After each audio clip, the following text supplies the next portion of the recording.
Racing isn't easy, but experiencing it is. iRacing puts you in the driver's seat with the industry's leading sim racing game. Drive on laser scan replicas of the greatest racing circuits from around the world. Go head-to-head against other drivers chosen by skill-based matchmaking to ensure competitive racing at every level. Compete across all your favorite series. In officially licensed cars, engineered to deliver the most accurate driving experience possible.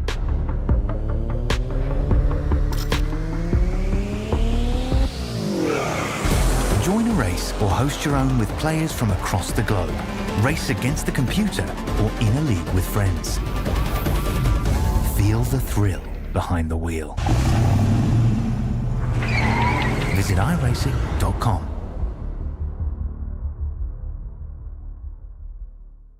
Dirt Racing 24 will be available September 17th. Pre-order your copy today.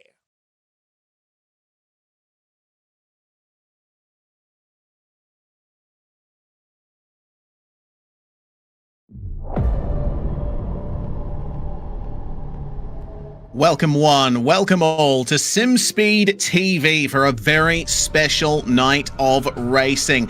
It is the Australian racing group Sim Showdown. Some of the stars of TCR Australia and Trans Am Australia taking part in 3 exciting races around Sandown and Phillip Island in the TCR machines and the late model stock. Got a few sim racing stars as well to throw in as a bit of a wild card. It's going to be an intense night of racing here, and we're happy to bring it to you live here on SimSpeed on YouTube, Facebook, Twitch, and Kick. I'm Reese Gardner, and joining me in the commentary box is Ryan Jones with Jay Kennedy, behind the scenes pressing all the buttons and bringing you these live pictures. It's going to be an incredible night of racing, and we are starting out at Sandown International Motor Raceway in the TCRs. We've got 2 races on the cards for this first part of the night, and then a single race at Phillip Island in the Trans Am, or the closest that iRacing has to Trans Am in the late model stock.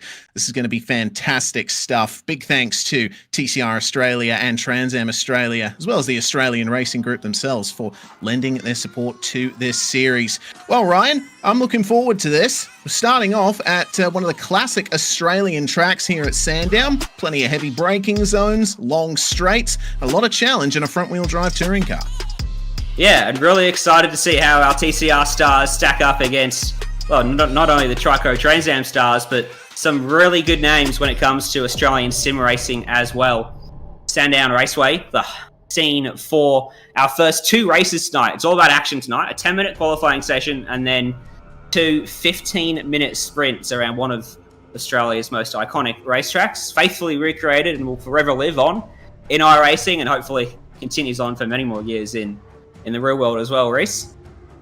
Yeah, indeed. It's a classic layout, and I'm sure that you all know it. Starting on that long start, finish straight on the way down to the heavy braking zone of turn 1, negotiating the chicane of turns 2 and 3 with a very slow turn 4 on the run down the back straight up to Dandenong Road. The S's on the way down to turn 9 are going to be incredibly difficult in these cars. TCR, of course, you need to set up with a very loose rear end to get the car rotated through those corners, so having it being stable on the brakes is a bit of an afterthought, which could have the drivers run into trouble coming down the hill. Yeah, absolutely. And the racing in these TCR cars around Sandown, we saw it at the start of the year when Simsy Porto TCR Australia started our season at Sandown Raceway. We saw incredible racing. We saw it at the end of last year. And on the sim, you know, the racing is always a little bit more exciting than it is in real life because there's none of that danger aspect. The drivers can send it down the inside and not worry too much about the consequences, which is always spectacular to watch. And, well, reverse grids on the cards tonight for all 3 races, so going to be a lot of overtaking. There's the format. 2 TCR Australia races. We'll invert the top 10 after race 1, which is what we do for race 2 in real life. Then we'll invert the top 15 for race 2, and then we'll go racing in Trans Am. It's a random grid invert, so the drivers won't know where they need to finish in race 2 of TCR to start the front in Trans Am. That'll be at Phillip Island, by the way. So plenty of racing, 90 minutes, and it all starts now with qualifying. Indeed, it does. Drivers bringing the cars out for their solo qualifying sessions here. Of course, they'll have the track entirely to themselves, and they'll have as many laps as they can set in the next 10 minutes. Officially, it's set at 10 lap limit in qualifying, but a lap around Sandown takes about 1 minute and 15 seconds in a TCR, so I don't think they'll be able to get all 10 in, even if they tried. Nathan Hearn, one of the first cars out on track at the moment, coming from Trans Am, of course, so this is a car that he might not have much experience in the virtual world, to say nothing of the real world. These TCR cars are basically the polar opposite of a Trans Am machine. They got half the cylinders and they're front-wheel drive. Yeah, exactly right. I did some testing laps with Brett Holdsworth a couple of weeks ago as Herney throws it wide, coming down Dandenong Road. I'll give him a slowdown, he'll have to clear before he can start his lap. And Holdsworth's transition from the Trans Am to the TCR was not spectacular, to say the least. It's a big shock going between the two cars. Unfortunately, I think Brett's had a few technical issues which might keep him out of our TCR races, but we'll eagerly await his spectacular return for Trans Am later on as Nathan Hearn brings us onto the main straight in the Blue Gold Industries Audi to begin his first flying lap.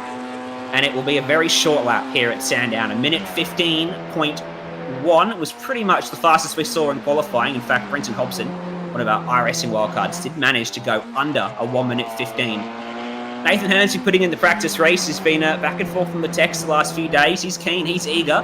He's got a fantastic livery lined up for the late model stock later on, which I'll tease. But this is a driver that's very eager to go racing. He's super competitive. He's been fast in everything he's done. And I would be shocked if he's not very fast tonight. Yeah, I'd be shocked as well. I mean, his practice times weren't exactly on the level of the likes of Hobson and Mulqueen, the two sim racing wildcards from Synergy Sim Racing, and they're widely known on SimSpeed TV as two of the fastest drivers in our region in these TCR machines in the virtual world. So, but we'll see how close Hearn will be able to get on this first qualifying lap. The TCRs, of course, take a little bit to warm up the tyres, and you'll be struggling a little bit getting the brakes warmed up as well on the first lap. I found in my experience driving these cars on the sim, it usually takes until about your third lap to really see the car's ultimate pace, but that's a solid first lap there from Nathan Hearn. 1:15.8, but Brenton Hobson immediately to the top on a 1:15.15. Here's one of the Hyundais in the field. It's our Super Cheap Auto wildcard of Madison Down. I gotta say, it was a bit of a shock when Super Cheap Auto wanted to enter a wildcard, and it was this bloke. Because if there's a sim race to be won in Australia, Madison Down has won it, which is not great news for the rest of the field. He's the 2022 Supercars E-Series champion, so you might know his name from those very popular years of E-Series racing. And Madison Down, we want to watch. 1:16.3, first out the gate though. Got to be said, the TCR will be vastly different to what he's used to driving the supercar on the sim. Yeah, indeed. Madison's very used to those faster machines, but he's fast in just about anything. I've commentated Madison Down for something going on 12, 13 years now. He's just an incredible driver and statistically one of the most successful drivers in sim racing to come from this region of the world. Ryan Kasha as well making his way around for his first lap. Kasha's lap in the practice session was a 1:15.5, but now that he doesn't have any fuel in the car, might see that come up a little more. Andrew Gilliam going to fourth spot. Will Twining puts in a lap for 13th fastest, and a 1:16.1 for Kasha on his first lap. That is certainly going to get much faster. Yeah, Ryan Kasha, our newest race winner in Super Cheap Auto TCR Australia, broke that drought. Not a long drought for him in race 2 at Queensland Raceway. It's his rookie season, so already on the top step, which is fantastic to see. This is fantastic to see. This is our category manager for TCR Australia, Lisa Totani. I think she's been on iRacing for all of 1 week, so her expectations are to finish this race and have some fun. I think we might share at the front as we go through the evening. Lisa's been very excited for this race and races XLs over in South Australia at Malala and the Bend Motorsport Park and the state racing. Very popular figure in the grassroots Australian motorsport scene as well. And she comes around to complete her first lap. She'll get on the board with 1 minute 20.2. Still a few drivers yet to do a lap, though, and they include some big names. Bailey Sweeney, one of them, 3rd place in TCR Australia last year. And he's got a very familiar livery on board, that Hyundai. That he does, and I've certainly been familiar with Bailey Sweeney in the sim world as well. He's one of those drivers who loves to put in a good few laps on iRacing. We have a new provisional pole sitter, meanwhile, Andrew Gilliam. He's a recent signing to Lobs Esports, which is a sim racing team headed up by the likes of Brody Kostecki and Jared Filsell, and he certainly had a good time in the supercar in the Logitech Pro Invitational Series, as well as V8 Scott. Always one to look out for. So let's see what he can do to improve on that time. It's actually quite close to the time that Brendan Hobson ended up setting in the practice session. But Sweeney coming up to turns 2 and 3 now. You've really got to monster the curbs in this section of the circuit. The curbs are so important at Sandown. Fortunately, TCR cars are used to that kind of abuse. It's fantastic, isn't it? Watching them fly over that curb. Not as much worry over them as well. You don't have the risk of suspension snapping or breaking if you catch it just a little bit wrong, like you can do out in the real world. It's the sim racers at the front at the moment. Josh Anderson, though, a nice little crossover. He's 3rd fastest, only 1/10 of a second off the pace, but we've seen him in Trans Am. He made his debut at Bathurst last year, had a top 10 run, finished 8th in race 1, Bathurst International, and he's, of course, 2022 supercars, 2022 Aussie Racing Cars champion as well. He's a fantastic racer, and again, someone who's been very popular on the sim. On board with Eden Thornborough, looking out the cockpit from just left of the driver's eye. Eden, one of the most experienced guys when it comes to Trico Trans Am, despite being, 19, 20, 21 years of age. He's still very young, one of the young guns in the field. I think he may have copped an off track down at turn 1 there, so this lap won't count, even if it is an absolute heater. Yeah, in the real world, if you had a transgression regarding track limits, race control would invalidate that lap time, and iRacing does the same thing automatically and instantly. You put a wheel on the grass or you go beyond the limits of the blue and white curbs in a lot of the corners here, then your lap will be invalidated. So we'll see if Mr. Thornborough is able to get a better lap on the board here. Looking at car number 37, by the way, Josh Haynes, 115.3 so far, and that is within 1/10 of his fastest lap in practice. Haynes, another driver that comes from the Trans Am side of things, a series contender in TA2, so he'll be looking for a good result later on tonight. Yeah, desperately hope we get to see Josh Haynes in the Trico Trans Am series in the near future. He's been a staple in TA2 for quite some time now, and the cars, of course, identical between the two categories this year. Watching him as he comes through the last 2 corners here at Sandown. Seems simple enough, but so easy just to run a little bit wide from the penultimate corner, and it just ruins you until the end of the lap, and he will dive into pit lane with 1:30 left on the clock. He might have time to get back out there for one more lap. No, in fact, he won't, because it'll be a hard cut at the end of this session. We're running a heat format in the server, which means you don't get any time after the checkered flag flies. So who is out there on a lap? Look how tight the times are, Reese. There's a 1/4 of a second covering 8 drivers. Josh Haynes is that 8th driver. Yeah, frankly ridiculous field spread here at the moment as Brenton Hobson just overcame Andrew Gilliam for the top spot on the grid. Only 11 thousandths of a second in it between our top 2 drivers, and Josh Anderson, I think, is well and truly done with his qualifying session, deciding to bring it, wind back the clock a little, try and take a bit of the original layout of Sandown, which no longer exists in that section. Meanwhile, Andrew Dyson just putting himself up into 3rd spot. Dyson, another one of the iRacing wildcards there, and it looks like they are definitely on the pace there today. We'll see what any other times will be able to be set in these last 20 seconds of the session. As Ryan did say, it is a hard cut to the end of the session because it is a multiple race heat server, and also it's solo qualifying. If both of those options are ticked, or either option is ticked, then the server will set everybody back to the pits, ready for the start of the race as soon as the clock hits 0, which is right now. So Anyone who's out on track gets unceremoniously spat back to the garage, and we get ready for the grid here for the first race of the night. TCR at Sandown, match made in heaven. And lining up on our front row, Hobo88 from Synergy Sim Racing. You would think, because it's a reverse top 10 on the grid, so Pen Barguana steals himself pole position in the Hangzhou Forklifts GRM Audi, because the Peugeot isn't on iRacing, unfortunately. Madison down alongside him, so that'll be an absolute duel down to turn 1 between pro racing driver Bren Barguana and the iRacer Madison Down, who does race in production touring cars as well. Josh Haynes, Job Stewart, they'll be on row 2.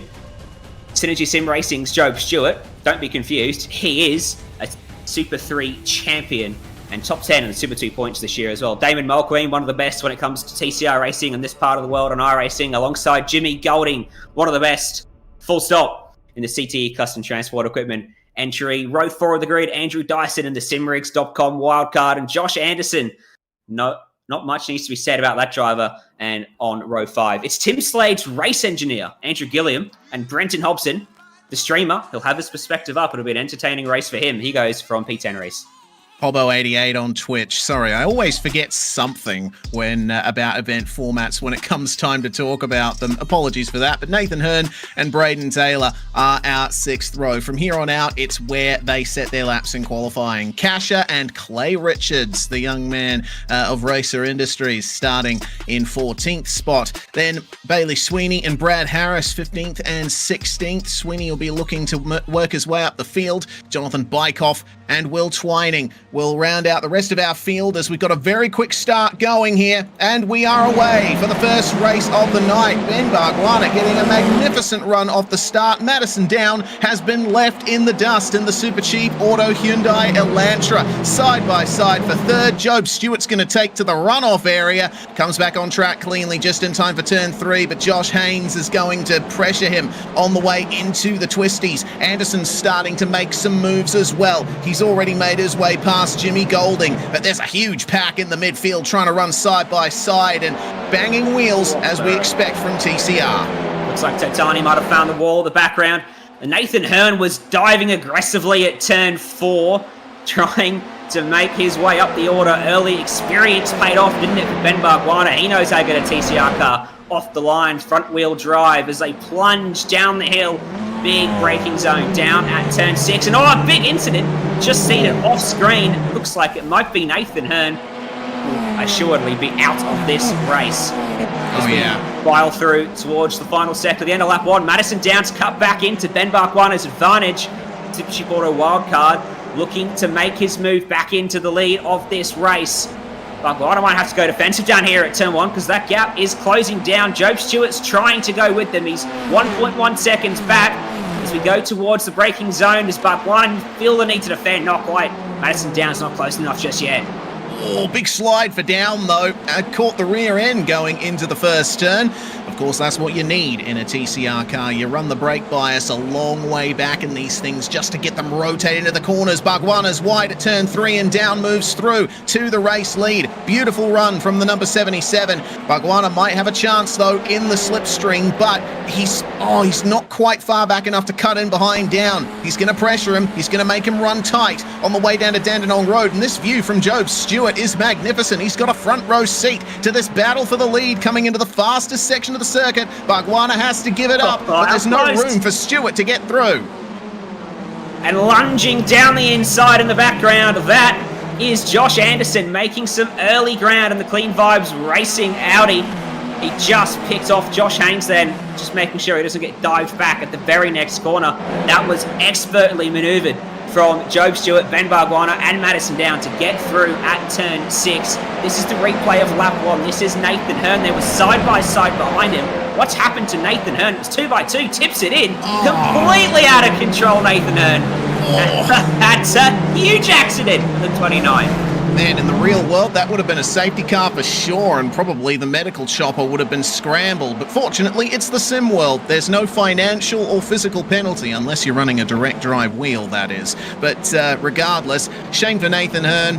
He'll try and find his way back out on track. In fact, he has found his way back out on track. He's gotten the car repaired. He's back out there, but it looks like Jet Johnson has also had an issue as well. He's currently in the garage. We'll move our way back up, though. It looks like this is Mulqueen chasing down Jimmy Golding for the run into Dandenong Road himself. A little bit of a bump draft on the way in. Not quite. Just manages to cover as it's side by side between Dyson and Hobson behind. Hobson, of course, remember, ran the fastest time in qualifying, but he hasn't made much of a move forward. He's only gained one position from his starting spot. Oh, here's Ben Barguana under more pressure because going through is Josh Anderson trying to go the long way around at the penultimate corner here. Barguana gives him the room. He'll try to get the cutback on the exit, but he's not quite got the traction that he needs. And he's going to come under increasing fire from Josh Haynes, who sneaks up the inside. Gets very tight there against the arm car on the left-hand side. Barguana's getting that slipstream off of Josh Anderson's car. It's going to help him out as he ducks to the inside, tries to dissuade Haynes from making the move, and he'll succeed. So Barguana, oh no, he's thrown it wide, he's through the grass. This would be all the invitation that Josh Haynes needs. He might grab two, looking up the inside. No, go against Sharp.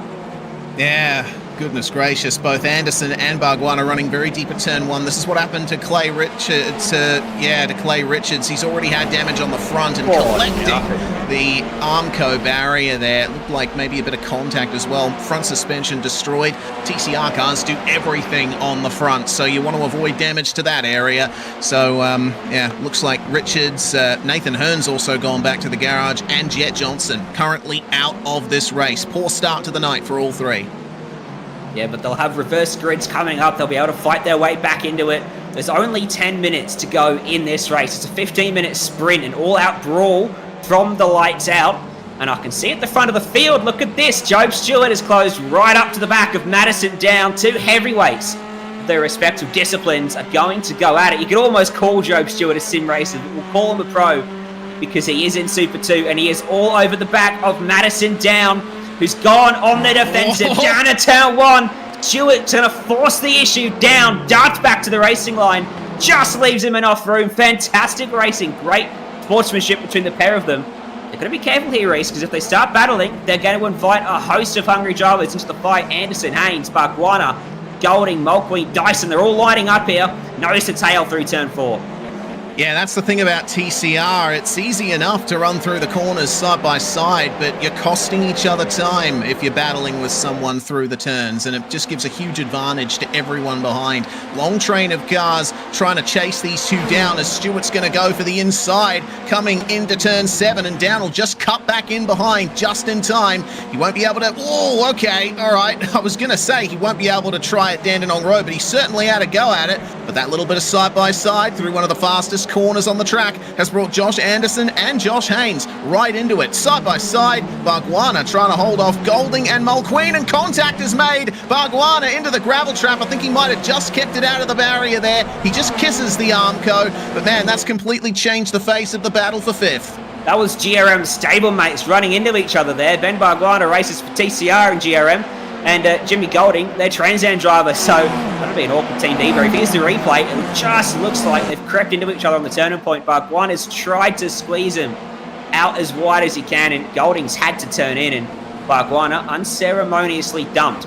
If he can fight back to 15th, though, find himself on the front row once again, it's allowed Andrew Dyson in the simrigs.com wildcard to have a sniff at the back of Jimmy Golding here. He's bringing Brenton Hobson, Ryan Casher, and Braden Taylor in tow with him. Taylor, Brad Harris's #1 mechanic in the real world, as they snake their way up the hill on board with the exclusive Switchboards Wall Racing wildcard. Anderson has just moved ahead of Madison Down on the leaderboard. Yep, that's a change in the battle for second, and well, we get a very good view of the very close up side of those cars.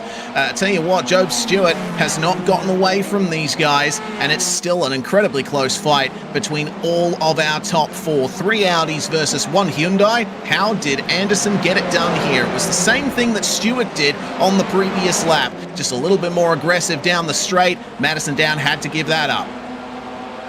Smart racing from Down.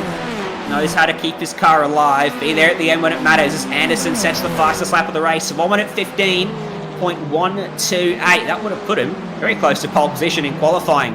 As we follow Brenton Hobson there for a moment. He's under pressure from Ryan Casher. In fact, he's on the offensive on Andrew Dyson. Oh, very close indeed. Coming into the slowest sector of this lap. Who gets the best exit out of turn 4? Dyson still holding on in that simrigs.com wild Got the card. road. Oh yeah, it's absolutely going off here. Damon Mulqueen and Josh Haynes side by side, and Mulqueen taken to the grass a little bit. He's getting squeezed a tiny bit by Josh Haynes, but Haynes will get the move done in the Audi, and that again, side by side, Jimmy Golding is right back into it. Oh, Haynes has run wide there on the exit. This is the replay. On screen, a mistake gets him over the curb. It's a fantastic save. Jordan Cox will be proud of that save. Oh, yeah. And it's cost him a lot of time, though. You can see the pressure. He's under. The top 3 have skipped away. Jimmy Golding has achieved an overlap now on Damon Mulqueen, and he's being boxed in by pros at the moment. Golding on the inside. Haynes giving him a slipstream down the main straight. But Golding's got a ton of overspeed. Battle on the brakes. Golding on the inside is going to clear him and step his way up to 5th place off the road. That's Braden Taylor and Ryan Cashel. They've come together. Taylor's going to get it going again. Is up in front of them. They're all off the road, even more so at turn 4. Golding just made the move. He's giving it away again. Mulqueen gets back up the inside. Now Dyson's trying to have a go. Yeah, he is. Will he be able to get it done, though, is the question. Golding's got a tiny bit of damage to his front right wheel arch, so might have some aerodynamic compromise on board that Audi. Dyson's going to force the issue here. He's got enough overlap to almost be entitled to some space, but Golding will cut right back in ahead of him. Man, that incident between Casher and Taylor, massive. So it looks like Taylor was trying up the inside in the Honda Civic, and they just came together on the exit. Casher sent right around. Fortunately, plenty of runoff at turn 1, and he will continue. Oh, Jimmy Golding had a jet. Here we go. Battle is on for the lead of the race. Job Stewart has got 2 very fast drivers behind him. Josh Anderson following in the wheel tracks as Stewart fades across to the inside. Madison down, keeping a watching brief as they rub doors into turn number 1. Stewart will hold on.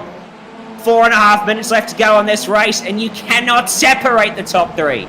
This is a magnificent battle, really loving this, and this is both live here. Battle for the lead on the top of your screen, and on the bottom, that's Jimmy Golding still holding on to 6th versus Dyson and Hobson, who come together. A little bit of Morse code on the back of the Simrigs Audi there from Synergy's Brenton Hobson as they come down the straight one more time here. Yep, as you say, Ryan, just about 4 minutes to go, which means the action is going to hot up a fair amount. Madison down, still holding on to 3rd there. He's got no pressure from behind, but I think he might just try and hang back here because he's hoping for a coming together between the 2 Audis at the front. Yeah, there was contact, I think, there from Madison down into the back of Anderton, and the braking zone got him right out of shape. Fantastic job there from all 3 of them to keep it straight. As the action heats up, there's not long left to go in race 1. Remember, they're battling for the win, but they're battling to start 15th in race 2. I might be happy just to sit in 3rd here and take a couple extra spots on the grid for our 2nd race, our final TCR race coming up before we go Trico Trans Am Racing. Stewart's gone defensive again. Josh Anderson, he knows all the tricks, he knows all the games. He's into the back of him. He's an Aussie racing car driver, and that category is built on pack racing, so he knows all these little tricks and how to position yourself at the perfect time. He He hits him. Stewart goes wide. Down's going to go through. Is Anderson going to redress? Probably not. It doesn't look like it. He's kept his foot in it. So that's demoted Job Stewart back to 3rd place and given Josh Haynes a big run. Stewart will have to go defensive again. I think he will have just enough breathing room here to try and defend the inside, but Haynes draws just slightly ahead on the way into turn 7. Oh, easy does it. Oh, he's not able to make the move, and he'll have to wait for another opportunity. That's outrageous stuff going side by side. You can see how much it slowed them down. They're all lining up behind them. That's Damon Mulqueen looking to buy into the battle. Representing New Zealand in this one. What about iRacing wildcards from Dunedin?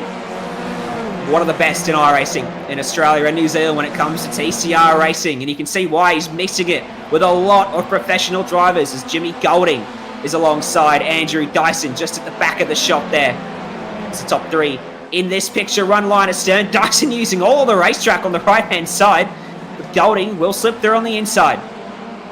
Yeah, might be able to have a run at Mulqueen, Haynes and Stewart if they continue running like they are. Got to be aggressive over the curbs. Need to make sure that you have the exits sorted out. Straighten up the wheel as soon as you can and use the power. These cars have 350 horsepower or thereabouts at the front wheels, so they're a tad more powerful than your old Super 2000 touring cars or even Super Touring. Magnificent straight line speed in these things.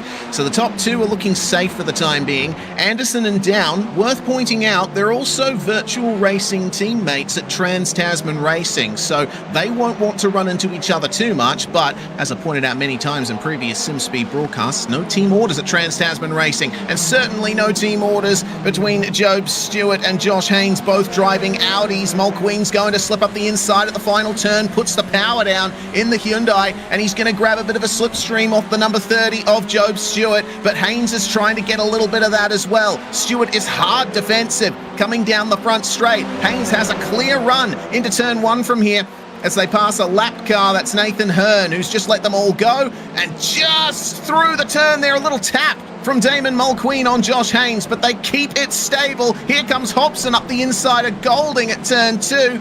Oh, does Hobson have the speed to make it round the outside here? Doesn't look like it. Golding's going to shuffle him out wide, and Hobson's in the wall. He just did a slide from Hearn in the background, but all that was going on as Catcher has to dart around him. Wild stuff there with just one lap to go when they get to the line. At the front of the field, Josh Anderson started to clear out on Madison Down. Job Stewart starting to break away now after they went wheel to wheel about 5 or 6 deep through turn 1, 2 and 3. This will be checkered flag, in fact, as they come to the line. Josh Anderson at the front of the field as they have more contact further back at turn 6. Josh Anderson started this race out of 8th. Didn't waste much time. He's going to see the checkered flag first in the ARG Sim Showdown. Takes out race 1 in Super Water TCR Australia at Sandown. Madison Down. Job Stewart round out the podium. But who wins out in the battle for 15th? It's Bailey Sweeney. Yeah. I was going to say, I was watching Sweeney on my timing screen, had no pressure from behind. Andrew Gilliam making up a couple of seconds on him in the final few laps, but Sweeney crosses the line in 15th place. He is your race 2 pole sitter. Magnificent stuff. And Lisa Totani, looks like, is going to get to the finish here. Very solid drive, very quiet drive from TCR Australia's category manager. Almost runs off there into the wall, but she's going to bring it home. Let's have a chat to Josh Anderson then, mate. Well, what a race. Started 8th, finished first. Pretty good. Pretty cruisy for you. Nothing really happened. Oh, mate, that was pretty wild. It's been, like I said, with a 3 p.m. call-up, and I haven't driven a TCR in a long time. It was a little bit of a mad rush to... I was on the train coming home, and I thought might not make the race, but we made it. And it's actually really quite a lot of fun. See, the cars are interesting to drive, being front-wheel drive compared to what we all normally race, but you know, it's good fun, and I had a good battle there with Job and Mads, and I enjoyed the race. So I'm looking forward to starting off the back for the next one. Yeah, starting out of 15th. Expectations? Is there a place you want to get back to? Oh, first. First? All right, I'll hold you to that. Thank you very much, Josh, and hopefully Thanks, we mate. might talk to you a little bit later on. Yeah, we'll see. Cheers. Lovely stuff from Josh Anderson there. Brilliant win in the first race here of Super Cheap Auto TCR Australia at Sandown. And, well, I mean, Ryan, if that race is anything to go by, super looking forward to race 2. Anderson, Down and Stewart are your top 2. Job will be looking for some redemption. He likely won't be too happy with Anderson for that bump that he gave him to shuffle him out of the lead. No, absolutely not. You can see the results as they file through on your screen. Let's talk to one of our drivers. Let's talk to Ben Barguana. He started on the front row of the grid. Where did it go wrong, buddy? Well, James Golding was really the main reason. Got into my rear bar, put me in the fence. Pretty dirty move of him. Race was going good until then, so yeah, I'm going to send him a message, really let him know I'm upset. I said the debrief would be awkward between the DRM drivers. Look, you're starting off P3 for this next one. What are your expectations here? Do you think you got the speed to move forward, win this race? Well, clearly I didn't have the speed off pole from the last one, so hopefully I got a bit more speed from the reverse 13th. But look, just as far away from Jimmy Golding as possible. That'll do my race good. Well, I've got to ask you before we let you go, Ben. You've driven the new Peugeot in the last couple of days. What are your initial impressions? Well, I did the first laps at Sandown, and clearly it hasn't helped me that much. Haven't found too much speed from that. So, but first impressions, very exciting. Obviously, a few issues to sort out, but we'll get there. And it's a start of a new era, I guess, for Peugeot. So it's pretty cool. Absolutely. We look forward to seeing it on the racetrack. We look forward to seeing you go and chase some virtual trophies here, Ben. Best of luck. Thanking you. Yeah, really happy to see that recent news about the Peugeot test, the first ever Australian-built TCR car there, and quite an honour for Ben being one of the first people to drive that car. Absolutely. They're just in a little bit of a warm-up here before race 2. We're going to shorten that up. We're going to go straight to the grid for race 2 here in just a moment. Bailey Sweeney will be the driver starting on pole position, and he'd have to feel pretty safe about his chances of staying up there. But as we saw there, Ben Barguana, he was our early championship leader in TCR Australia this year. He started on pole, and it came unstuck for him. This is unpredictable racing, and it's going to be very hard to pick a winner. In fact, let's chat to Josh Haynes. Josh Haynes, this is not the type of car you're used to racing, but you're putting on a show out there. How you doing? He might not even be here. He might have ducked away for a quick drink break. Maybe. So let's drag Nathan Hearn in instead. Nathan Hearn, are you here with us at the moment? I am here, yeah. Nathan, it's not the kind of car you're used to driving. Went wrong for you on lap 1. What happened? Mate, I don't know. Someone put some Macca's trays underneath my rear wheels and jammed my handbrake on, I think, because, I was just loosey-goosey the whole time. I went back out there and done the exact same thing in the first lap, so I ended up just parking it up, and now I'm out here doing some warm-up laps, and I'm back to, somewhat fast and not crashing, so I don't know.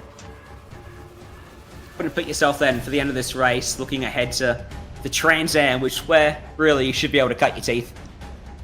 I mean, honestly, I can't go much worse than I did in the TCR, so very, very low standards, to be honest. All right, thank you, Nathan. Best of luck. Cheers, mate. Appreciate it. Two-time Trico Trans Am champion. Not having the best time in the TCR and the virtual world here.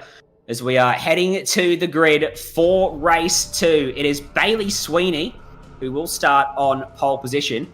Will Twining, representing ICL Racing. Ben Grice unfortunately can't race. He's just undergone some back surgery. So wishing him the best of luck to get better, recover, and hopefully see him on the grid at Bathurst. He's sent Will Twining out to race in his place.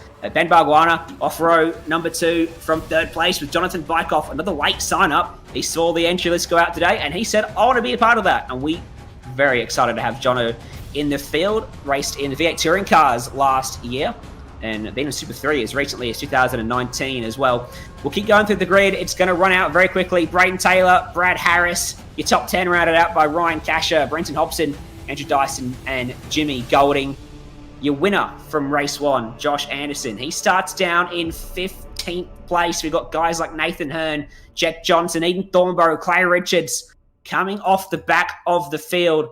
There is not going to be a whole lot of downtime in this race, Reese. If you had to pick one driver in this field coming through, who's going to get the win? Oh, God. First, anyone, though. Yeah. I can't go past Brenton Hobson. I mean, I've seen his form in TCR this year in the virtual world, and he has a habit of getting into the lead and then not giving it up. So maybe he'll be hoping for some extra chaos here on the first laps and pick his way through to try and find his way forward. But I'd be looking for Job Stewart and Madison Down, as well as Mr. Anderson, to be making their way up as well. It's going to be a very tough race indeed with that top 15 grid invert. But as you said, we got to keep our eyes peeled for Jet Johnson, Nathan Hearn, and Eden Thornborough, as well as Clay Richards, trying to make their way through from the back. It's all about the standing start, though. These TCR cars can be a bit difficult to figure out and hard to launch. Madison Down found that out the hard way in race 1. So let's see what Ben Barguana will be able to do from 3rd on the grid here. He got a fantastic start in race 1. He will be hoping to repeat that. The lights are going to be going up in about 10 seconds experience time, so the pressure is on for the drivers. Doesn't matter if you're driving in the real world or the virtual world, the nerves are still the same, waiting on the grid for everything to get going. And that long run into turn 1 at Sandown beckons for the drivers as they rev up the engines here. Turbochargers at full boost, and the field is away. And what did I say? Ben Bargwanna with a magnificent launch. He's already overtaken Bailey Sweeney, who's going to drop like a stone on the way into turn 1. Brenton Hobson also getting some fantastic runs there off the grid. He's going to try round the outside of the Honda Civic of Braden Taylor, who was unceremoniously dumped off into the gravel trap. Also seeing that's Andrew Gilliam off as well. There's a big crash at turn 2 meanwhile, seeing that Mr. Golding is one of the cars off there, as well as Andrew Dyson. Big chaos. Cars have been sent scattering in the opening few corners. Fantastic conversion again from Ben Bargwanna. Braden Taylor was rapid off the line as well. Unfortunate to not make it through the first couple of corners. Here's Nathan Hearn looking to make the move on Madison Down on the run up the hill across the top. It came unstuck on lap 1 for Hearn.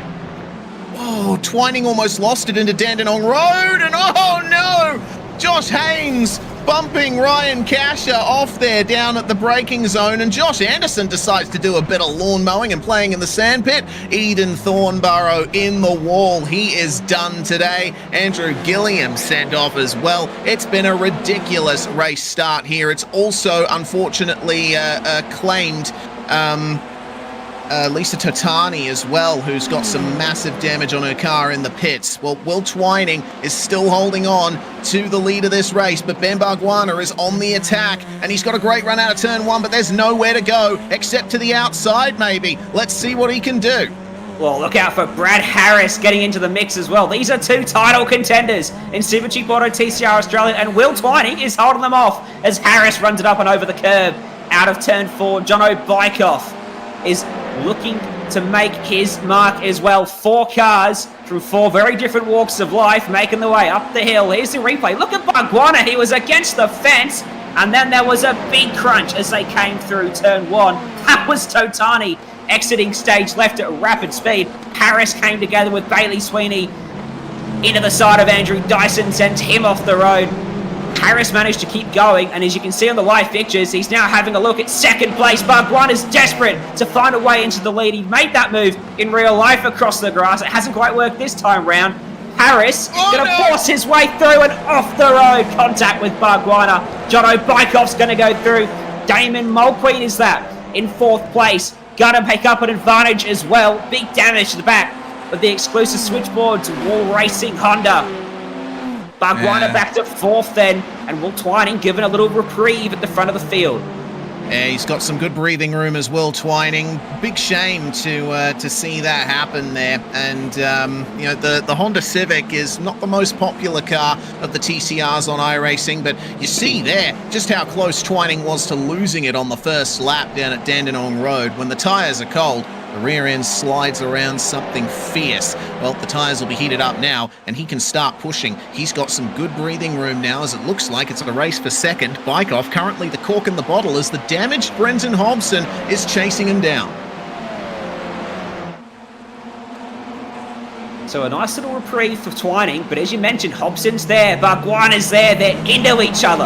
At the bottom of the hill, Damon Mulqueen, they're lining up as over the curb. Nathan Hearn straddles the curb, gets out the other side, but Job Stewart's going to see a little incentive here to try and make a move as that's Jimmy Golding lunging on Madison Down and spinning out into the barrier. Side by side through the final chicane at Sandown. One of the cars is likely going to come off worse, and this time it was Jimmy Golding who falls down to 13th as Josh Haynes gets a run on him, and he might lose 13th place to Josh Anderson as well. So keep an eye on the lap times here. Will Twining setting a 1:16.292 on the last lap. Jono Bykoff was a 10th faster, but now he's having to make way for Hobson, who's going to go for it at turn 4. And it looks like there's good room given between the cars. Bikeoff is going to stay there in third spot. Ben Bargwanna does not have anything to say about that battle. Fastest lap, though, going to Andrew Dyson, who's all the way down in 17th place. Just goes to show how tough the racing is up at the front of this field. These drivers aren't able to break free and actually go as fast as they want. Here comes Bargwanna on Bikeoff, and he's going to get the move done beautifully. That was an exceptional move from Bargwanna. Made it look easy. And Bikeoff now coming under fire from Mulqueen, who gets his nose chopped off. There's even more moves happening just behind them. That's Ryan Casher trying to work his way back up the order. Bargwanna still not quite fully clear of Bikeoff. Now he's able to let his legs stretch out and look to try and get his way forward once again. As they battle behind him, Will Twining is holding a 1.1 second lead at the front of this field over Brenton Hobson, Ben Bargwanna, Jonathan Bikeoff, and Damon Mulqueen in the top 5. Here's the battle for second. It involves 7 cars. It goes down to Clay Richards in the Racer Industries Audi in 9th. Yeah, and the 2 fastest cars in this pack are Job Stewart and Madison Down. They were the only drivers to set times in the 115s in the entire top 14. So they are on the move. They are trying their best to make up some places here. But when you're in a long train of TCRs with the cars so close together, you don't want to risk running side by side unless you can solidly get the move done. Here comes Josh Anderson. He hasn't been able to find his way past Josh Haynes, but might have something to say about it down at Dandenong Road. Haynes was very quick to shut that door as they ran through the kink. This is the replay of Haynes. He actually got the move back. Yeah, that was really good. Very opportunistic. And in live pictures, Anderson trying to get back ahead. He runs into him. Finds a wall of Audi in his front bumper. And Bailey Sweeney now drawing into the fight in his Hyundai as well. 7 times a race winner in TCR Australia. Looking to add a virtual crown. He'll have his work cut out. He's 14th. He's 8 seconds off. 8 minutes to go. There's this side-by-side action down the main straight. Nathan Hearn, Damon Mulqueen, who's seemingly racing everyone at this point. As Joe Stewart gets up the inside of Jonathan Bikeoff. Yeah, Mulqueen ran wide at the final corner. He was trying to get a move done on Bikeoff, but unfortunately shuffled into the grass and had to make a recovery from there. So now he's got all of that extra work to do as Dyson is absolutely pummeling away at those fast laps. A shame he's not a part of this pack, because if he was, we would have had a really awesome race in our hands. That's not to say that this race isn't awesome, though. I'm still amazed that the cars are this close together, despite the dramas we saw in the opening laps. Look at the gap at the front, though. It's coming down. It was 7/10 of a second at the start of the lap. It's now 4/10. And Ben Bargwanna is drawing basically the rest of the field who haven't been involved in incidents into the fight as well. This is going to pop off at the end of this race, as TCR Australia so often does. There's the margin. Lap times don't matter anymore because Brenton Hobson is right there on Will Twining, who's fended off some of the biggest names in motorsport. Now he's got to fend off one of the biggest names in Australian sim racing. Yeah, this is going to be interesting to see. Hobson knows this Audi like the back of his hand. He and Damon Mulqueen work together quite a bit on setups for these cars, and just look at how poised Brenton Hobson was through turn 1. You'd almost think that car didn't have any damage on it. He's just able to extract beautiful pace from it, and he's so aggressive on the brakes as well. The mid-corner speed that he's carrying is insane. Andrew Dyson goes fastest lap once again. I think we can basically say he'll get the fastest lap title from this second race. Meanwhile, Madison Down. Jono Bikeoff has been slowly sliding backwards, and his next chaser will be one of the most successful sim racers from Australia. Madison Down in the Super Cheap Auto wildcard Hyundai Elantra. He's always been aggressive on the brakes down at Dandenong Road, and he's making it work again. Morse code on the back of Jono Bikeoff. Can I get past, please? Madison Down's hungry. He can see that battle for the lead. He wants to be a part of it. They're all looking to vie their way to the front of the field. That's Nathan Hearn. What a turnaround it would be for him in the fence. Lap 1, race 1. Can he make it a win in race 2? 6 minutes to go. Brenton Hobson in the wheel tracks of Will Twining, showing the nose down to turn 1, but he's not quite close enough on this lap. They all close in under brakes. Great exit for Hobson, but he's got nowhere to go. Twining will defend for the chicane. That's going to compromise his exit a little bit. Hobson has a look. Not quite close enough. They all hold station. They all run into each other. They all build the momentum back up as they race up the straight. They're running a medium downforce setup on all of these cars. The slipstream is playing quite a big factor in this one. Indeed it is, and you also notice that the top 5 are all Audis. The Audi TCR in iRacing is a little bit different to the one that races in TCR Australia in real life. The car that was scanned by iRacing is fitted with a DSG gearbox, so the gear ratios are a little bit different, and there's basically no interruption of acceleration, especially for Brenton Hobson, who's going to try around the outside of Will Twining at the final couple of corners. Good place to put yourself. You have the inside line for the last turn. Bargwanna gets tapped by Job Stewart and is off the circuit, but he will recover and keeps it out of the wall. On all of that, Brenton Hobson still hasn't gotten past Will Twining, but he might have a chance at turn 1 now. Yeah, Bargwanna gave Twining a little helping hand into the corner there. They've worked together at GRM many a time. That's Bargwanna going backwards, but at the front of the field, Job Stewart's going to get 2 for the price of 1. Amazing stuff! Job Stewart taking great advantage of a coming together between Brenton Hobson and Will Twining. Twining holds on to second, but Bykoff has managed to find himself back into 3rd place, and he could be going for 2nd if he gets the run on Twining here. Madison Down is now alongside Brenton Hobson as well. There's only 3.5 laps to go by my lap timing, so it looks like we're going to have Job Stewart making his way to the finish from here. This is what happened. Bargwanna going off the racetrack, and then another car comes in somewhere along the straight. Bargwanna was trying desperately to hold on to the position here, but then coming down the straight, they just make rear-end contact there. And I don't know, maybe Bargwanna was trying to move over, but didn't have the opportunity. And, well, that's put him into the wall and out of the race. Almost cleaned up Ryan Casher as he went spinning back across the racetrack as well. Bykoff's out on the grass, not much traction out there. Brenton Hobson slips up the inside. Madison Down as well. He's defending from Damon Mulqueen. You can barely see that there's 2 cars there. There's actually 3 because Nathan Hearn's in the picture as well. Bump drafting, NASCAR style, down the main straight.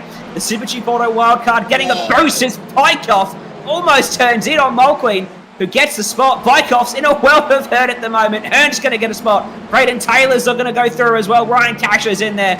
And so too is Clay Richards. He's the one who made contact with Ben Bargwanna. He's getting lunged by Haynes. This race has been one long heart attack, man. I can't handle too much more of this. This is fantastic stuff. And in all of this, car 130 of Bailey Sweeney, he's starting to catch up to the back of this pack. So he might have a chance to gain a few more positions before the checkered flag flies. Job Stewart is keeping the gap out at about 2 seconds. He doesn't have any pressure, and he set lap times, get this, 2 seconds or more faster than everyone else in this pack. That's how close the racing is.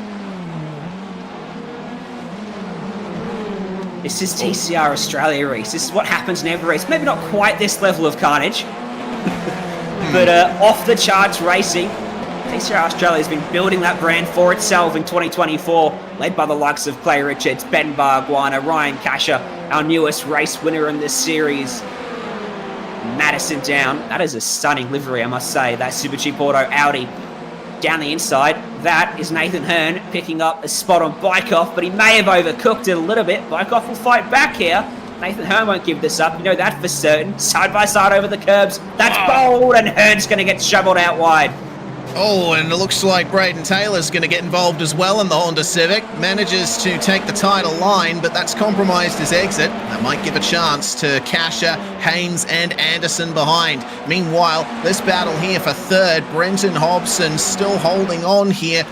Damon Mulqueen trying his best to get in on Madison Down and Will Twining. This is actually the battle for 2nd we're looking at, and Down will get it done on Twining coming into Dandenong Road. Mulqueen wants to join his teammate Hobson up there, but he has to make his way past Twining first. No, I've just seen carnage unfolding in the background. That was John Bykoff getting shoveled. Ryan Casher was spinning sideways at one point. He's still going straight somehow in 8th position. Brenton Hobson leads this quartet on to the final lap of our TCR Australia racing. We're going Trans Am racing next at Phillip Island, and we're going to invert quite a lot of the grid for that one. Madison down, looking to the outside of Hobson, looks to open up the corner. Hobson's compromised on the entry here. They 3 wide in the background, it looked that way.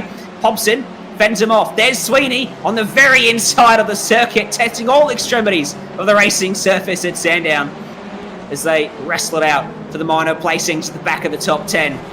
It's a 3.8 second lead for Job Stewart as he enters. Oh no, more chaos in the background as he enters the final half of the race. Clay Richards in the wall. That is such a shame there. He was solidly in the top 10, but that will all come to naught on the final lap of the race. Stewart is now in the lead by over 4 seconds, and it looks like this is just going to be a race for second on back now. Coming out of the final couple of corners on the bottom of your screen there is Job Stewart. It is still on for 5th place. Damon Mulqueen will try and find his way past Will Twining at the final corners. No moves between Down and Hobson. They've just got to keep it mistake-free out of the final turn. Big curb usage there from Twining as Job Stewart crosses the line to win the second race of TCR at Sandown, and a brilliant second place from Brenton Hobson. Madison Down will join him on the podium. A very close finish there. Looks like Hearn losing a ton of positions coming out of the final corner. Got big damage. Yeah, or might have picked up a slowdown and wasn't able to get it cleared in time. Well, the TCR Australia stars have been shown up. It's the wildcard, Job Stewart, who's taken out the race 2 victory, and race 1 went to another wildcard on the way of Josh Anderson. The sim racers putting themselves right in the mix as well. This is the replay. Nathan Hearn, yeah, he's got to slow down. Yeah, okay. He's tried to pick up a couple spots there. So we did say pre-race you can't intentionally cut the course and then get your slowdown cleared. So unfortunately for Hearn, he's going to pay the price. But it's going to actually work out for him because it's going to be a full field invert for race 3, which means off the front will be the likes of Gilliam, Golding, Thornborough, the guys who've had a tale of woes so far this evening. They'll get to start at the very front of the field for Trans Am at Phillip Island. So Job Stewart, good day out so far, but he's going to have his work cut out for him in a very different car. That'll be a 25-minute race as well. So just a little bit longer. It'll bring some tyre wear into play. The right front gets worn pretty aggressively on that late model stock. We'll see how it all plays out as the evening carries on. Yes, we shall. So 3.9 seconds was the gap in the end. Job Stewart to Brenton Hobson, their teammates at Synergy Sim Racing as well. Madison Down on the podium. Twining and Mulqueen will round out your top 5. Braden Taylor with a very good recovery. It has to be said, he was right in the midst of all the action there. And how about Josh Anderson? Despite the issues he faced earlier, he ends up getting into 7th spot. And Bailey Sweeney finds himself in 8th. We didn't think that he would be able to make it into the top 10, but that late chaos gave it to him. Hearn and Haynes will be classified in 9th and 10th. And how about that? 10 seconds covering the top 10. Yeah, absolute chaos out there would be pretty much the only adjective you can use to describe that race. Ryan Casher, you were in the thick of it from start to finish. The TCR stars have been showing up a little bit tonight. What's going on? Look, to be honest, I think that's to be expected, mate. These sim pros are too good. We can't even compete. Excuse my nasally voice, by the way. But, yeah, that race, mate, that was full on. Stuff going on left, right and centre and turned and then ended up P5 again and then getting turned. And, look, it's good fun. Good to be out there, but hopefully we can keep it on the tarmac this time. Yeah, well, we've got a full field invert for Phillip Island, so you're going to be... Well, you finished 11th, you're going to be pretty much at the same spot, unfortunately for you. But something I'm interested in, as someone who's very active on the sim and, of course, a race winner now in TCR Australia, what's the jump like from sim to reality and going back the other way? Is there much correlation you can take between the two? I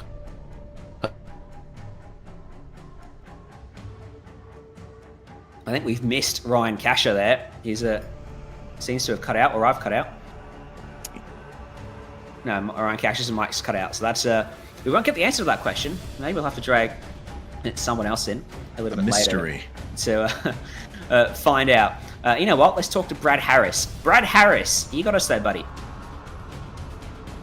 Ooh, no, we Apparently don't. Not. We don't have Brad Harris. That's all right. We'll try him a little bit later on. We're going to go to a little bit of an ad break here on SimSpeed TV then, bringing you all the action live across Facebook and YouTube on TCR Australia and Trans Am socials. But stick around because in just a few minutes' time, we're taking the Trans Ams to Phillip Island for 25 minutes of barnstorming V8 racing. Racing 24 will be available September 17th. Pre-order your copy today. Racing isn't easy, but experiencing it is. iRacing puts you in the driver's seat with the industry's leading sim racing game. Drive on laser scan replicas of the greatest racing circuits from around the world. Go head-to-head against other drivers chosen by skill-based matchmaking to ensure competitive racing at every level. Compete across all your favorite series. In officially licensed cars, engineered to deliver the most accurate driving experience possible.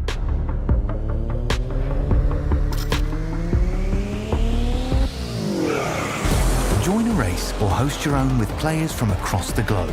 Race against the computer or in a league with friends. Feel the thrill behind the wheel. Visit iRacing.com.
It's Sim Showdown. We've taken Sandown, we've put her in the bin for now, and we're bringing out the beautiful sunny skies of Phillip Island in Cowes, Victoria. We're going Trico Trans Am racing. Now, any iRacers out there, you'll know that there's not actually a Trans Am on iRacing, but we found a fairly strong replacement in the late model stock. The early reports from Trans Am drivers is it's pretty similar, just a little bit underpowered, but should be some fantastic racing in that car, and that's what we're here for.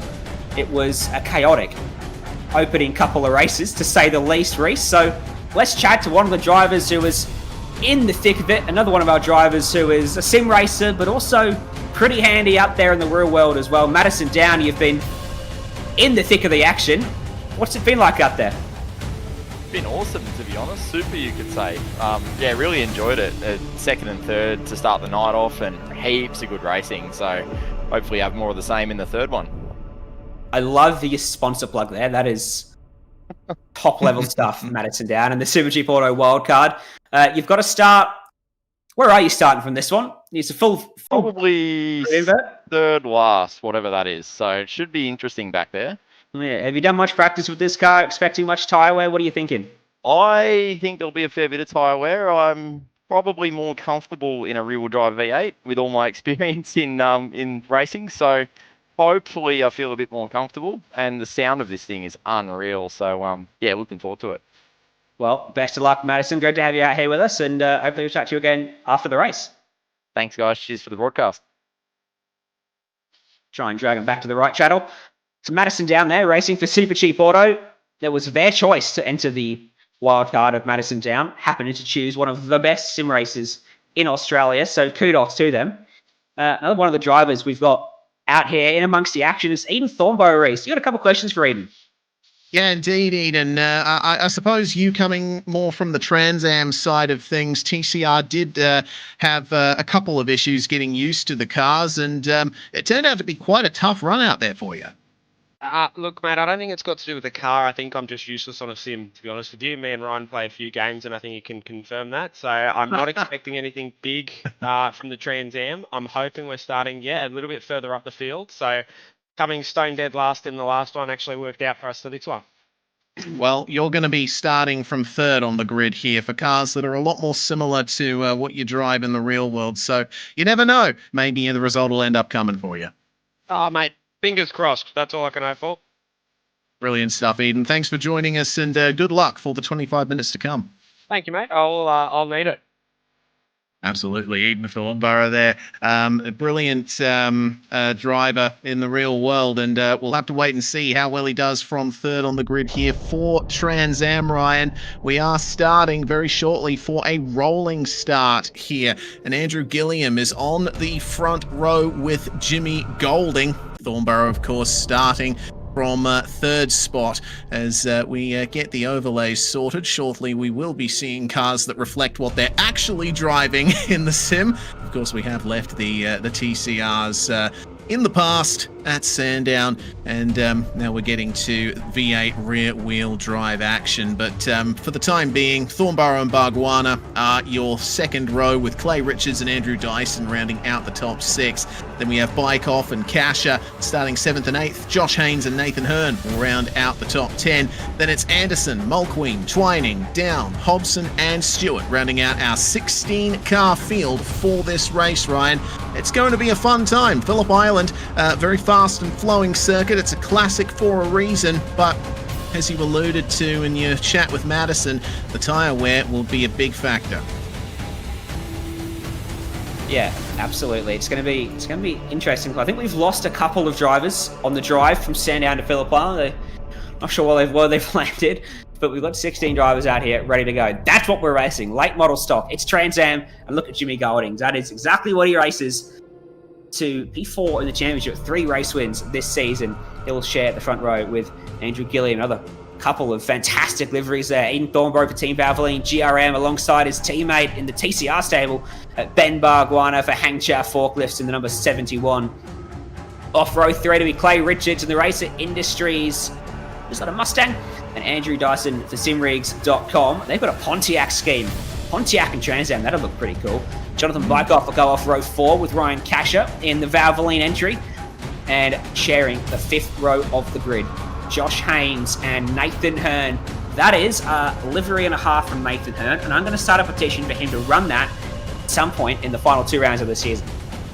Indeed. Josh Anderson in a Chevy Monte Carlo. Lovely stuff there with the DuPont livery 36 alongside Damon Mulqueen, who's in a Chevrolet Camaro, with behind them Will Twining and Madison Down also in a pair of Camaros here, with Brenton Hobson and Job Stewart rounding out our field. Interesting point. Looking at Jono Bykoff's car, apparently he's driving a Toyota Camry. That's interesting. Yeah, a little bit more variety you can throw into it. Being on the sim, you can put pretty much whatever decals you want onto these cars, but at the base they are all the same, just like in Trans Am. And on the front row, we've got Andrew Gilliam and Jimmy Golding. Golding started on the front row many a time in Trans Am. It's his rookie season. He's already taken 2 pole positions. He was on pole on debut. And we are thundering our way down to turn 1 very shortly. Gilliam on the inside. There may be a jump start in the back, and oh no, it's all gone wrong for Eden Thornborough and Jimmy Golding. They're facing the wrong way. And I'm sure Nathan Hearn's going to be getting a big old slap on the wrist from the iRacing automated stewards for that jump start. He was past them all before they even got to the start-finish line. He is leading currently. Andrew Gilliam in second. We've got a nice cool track out there, but obviously it's not good news for Ryan Casher, who goes for a spin at Southern Loop. That was a very messy start indeed. Hopefully the drivers will be able to sort themselves out from here. For now, looks like a big battle between Nathan Hearn and Andrew Gilliam, but as expected, Nathan Hearn has gotten an iRacing black flag. He's going to have to drive through the pits for that jump start.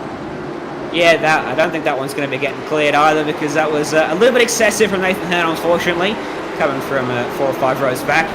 Gilliam's going to pull off a nice little crossover on Hearn as we go to the front of the field. They're going to run side by side. Past Hayshed, making the way up the hill towards turn 1. Not turn 1, this is Lukey Heights. What am I talking about? Yeah, well, Lukey Heights is a similar profile to turn 1 in a couple of ways, I suppose. It's fast, and it has a bit of elevation change, and that's about it, really. Those are all the similarities you can pick. For now, Hearn's still holding on to Gilliam, and will Hearn pull into the pits now to serve his penalty? He will not. You have a... Oh, dear! It's all gone off here. Haynes, Bykoff, and Anderson. Oh, lordy! Yep, the number 37 of Josh Haynes airborne there, making contact with Bykoff, going off into the final couple of corners. This is looking a little bit insane for the time being, but we'll have to wait and see how things go over the course of the next few laps here. Side by side, Will Twining and Brenton Hobson. This is the battle for 4th place. Clay Richards just ahead of these guys, and we've got to be very careful coming into turn 1. The tyres should be just getting up to speed at the moment, Ryan, and for now, Andrew Gilliam has gotten past Nathan Hearn for the race lead. We're going to throw these guys to a virtual safety car here. We're going to back the field up. Just get them all bunched up here, because that start was just a little bit too messy. And we'll make them all catch up to... Who was our race leader? Andrew Gilliam. And we will re-rack him here at Phillip Island. Allow some of these drivers to bunch back up. It was a little bit messy, a little bit antsy on the opening lap. Yeah, you see Hearn going for it there, and it looks like it was Golding and the 116 of Eden Thornborough coming together off the grid there, probably spooked a little bit by Nathan Hearn deciding to put the power down and take all of those positions before the start-finish line. Well, I'll be interested to see if Hearn comes in to serve that penalty, because I've seen a couple of occasions where drivers have just ignored the black flag and they end up getting disqualified later on. Maybe Nathan Hearn can take his drive through now, but I don't know if that would be the sporting thing to do. Yeah, I think we might put Nathan Hearn through the pit lane here under yellow and set him to the back of the field for the restart. So he will just have to go to the back. It won't be a huge penalty, but just re-rack him ever so slightly. Yeah, I'm not too sure why he did that. It's similar to there was a stock car series that raced in the Middle East many years ago, and Jean Lacey was racing in it, and Nathan Hearn basically pulled the exact same thing. Just piled on the power, and away he went. So Nathan Hearn has been sent to the back of the field, and I believe his black flag has been cleared by race control. We've also had black flags for Madison Down and Brenton Hobson, largely because they were making their way past in the coming together between Thornborough and Golding, I believe. They've had their black flags cleared by race control as well. So now all that remains to be seen is how much longer this VSC will last. Not long. Yep, they're actually getting going already. Andrew Gilliam leading from Clay Richards, Brenton Hobson and Will Twining. Twining going off the circuit there on the way into turn 1. And now Hobson's going to try on Clay Richards, but he can't get it done. Coming into Doohan Corner. Now for Southern Loop. How many cars will make it through here?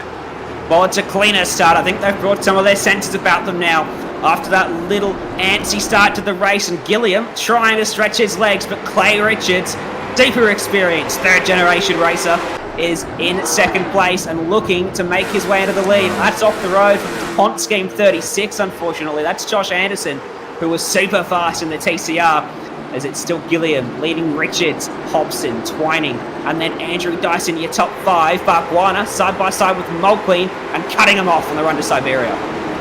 This is what happened to Anderson, and that's the 29 of Nathan Hearn going around there and squeezing him a little bit. That lifted off the rear end, and unfortunately Anderson into the dirt. So Down and Anderson, the top 2 finishers from the TCR race 1, now occupying the last 2 places in this race. Dyson is obviously having a great time here into the top 5 and trying to keep Ben Bargwanna behind him, but Bargwanna's going to go for it at MG. Sorry, that's Dyson and Twining that are making moves there. My apologies. Bargwanna is going to be catching up to them very shortly, but oh no, yep, that's some big offs into the gravel there. Bargwanna trying his best to catch the slipstream here of Will Twining on the way down the start-finish straight. Such high speeds being reached here at Phillip Island, but the overtaking opportunities are not easy.